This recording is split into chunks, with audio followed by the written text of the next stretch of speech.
Relationship हमारी life में important role play करता है, चाहे वो रिलेशनशिप एक एम्प्लॉय बॉस का रिलेशनशिप है या किसी स्टूडेंट का टीचर के साथ रिलेशनशिप है या कोई फैमिली में रिलेशन है या आपकी सेल्स का रिलेशनशिप है। तो इस रिलेशनशिप के अंदर सबसे पहले कन्विंसिंग मोड बहुत ज़रूरी है और विदाउट कनेक्टिविटी आप किसी को कन्विंस नहीं कर सकते। नमस्कार दोस्तों, मेरा नाम अमित शर्मा है और आज मैं आपको रेपो बिल्डिंग के बारे में बताऊंगा। Means how to create your repo, means आप रेपो बिल्डिंग कैसे करेंगे। बेसिकली रेपो बिल्डिंग के लिए हमारे पास जो है एक NLP टेक्निक के 3 पॉइंट्स हैं जिसकी हेल्प से आप अपने रेपो को इस्टेब्लिश कर सकते हैं। वो 3 पॉइंट्स हैं वर्ड्स, सेकंड है हमारा टोनैलिटी और थर्ड है हमारा फिजियोलॉजी। सबसे पहले हम जो आज बात करेंगे वो है वर्ड्स। जब हम किसी के साथ कम्युनिकेशन करते हैं तो हमें लगभग 80% दूसरे का सुनना चाहिए और 20% हमें अपनी बात कहनी चाहिए, क्योंकि जब तक आप किसी को अच्छी तरह से सुनेंगे नहीं तो हम उसके बारे में कैसे इसको डिस्क्राइब कर सकते हैं। तो सबसे पहले जो कम्युनिकेशन के अंदर सुनना एक बहुत इंपॉर्टेंट चीज़ है, लेकिन अब है कि हम वर्ड्स कैसे इस्तेमाल करें, कौन से वर्ड्स हम उसको सुनने के लिए बोलने के लिए हम कौन से वर्ड्स यूज़ करेंगे। तो जब हम आप उसको सुनेंगे तो सुनने में जब हम उसकी बातों को सुन रहे हैं तो जो उसका एक अंदाज है, बोलने का ढंग है, वो सब हमें कॉपी करना है और उसकी जो शब्दों का चयन है उसी ढंग से हमें उसके शब्दों को लेना है और उसी की तरह से हमें उससे बात करनी है। जब हम इस तरह का रिलेशनशिप इस्टेब्लिश करते हैं कि सेम उसी के शब्दों को इस्तेमाल करते हुए हम बोलते हैं तो उसको वो अपनापन लगता है। दूसरा जो कॉन्सेप्ट है इसके अंदर वो है टोनैलिटी। टोनैलिटी का मतलब हो गया कि आपकी जो साउंड है, आपकी जो शब्द की बोलने का जो पिच है वो किस तरह की पिच है।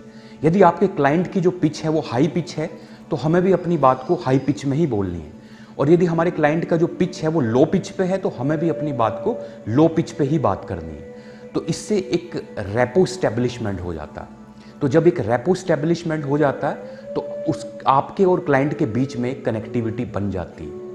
तीसरा जो है इसके अंदर वो है फिजियोलॉजी। फिजियोलॉजी के अंदर आप कह सकते हैं कि उसका बॉडी लैंग्वेज, मीन्स जैसे वो जिस ढंग से बात कर रहा है तो हमें भी उसी ढंग से, उसी तरीके से हमें बात करनी चाहिए। जिस ढंग से वो बैठा है धीरे धीरे हमें भी उसी ढंग में आ जाना चाहिए, उसी पोस्चर पे आ जाना चाहिए।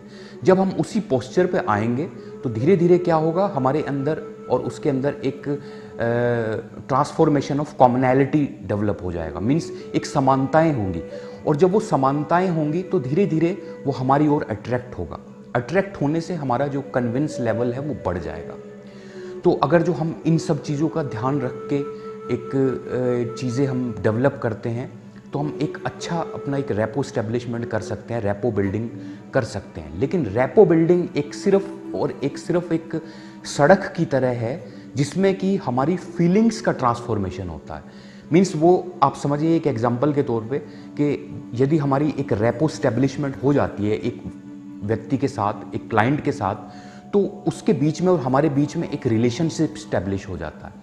लेकिन यदि वो रिलेशनशिप कब तक चलेगा वो डिपेंड करता है कि जब आप रिलेशनशिप स्टैब्लिश किया है तो हमारी फीलिंग्स उसके लिए जेन्युइन है कि नहीं। तो यदि हमारी फीलिंग्स जेन्युइन होंगी तो ये रिलेशनशिप, ये रेपो बिल्डिंग हमारे लिए बेनिफिट प्रोवाइड कराएगा। लेकिन अगर जो ये रेपो स्टैब्लिशमेंट जो है शॉर्ट टर्म के लिए, मीन्स हमारी फीलिंग्स उसके लिए जेन्युइन नहीं है, तो ये रेपो स्टैब्लिशमेंट नहीं हो पाएगा, ये शॉर्ट टर्म के लिए होगा। तो यदि आपको long term rapport building establish करनी है तो आपका जो ट्रांसफॉर्मेशन, फीलिंग्स का ट्रांसफॉर्मेशन होना चाहिए वो जेन्युइन फीलिंग्स का ट्रांसफॉर्मेशन होना चाहिए। यदि वो फीलिंग्स जेन्युइन होंगी तो आपका रेपो स्टैब्लिशमेंट हो जाएगा।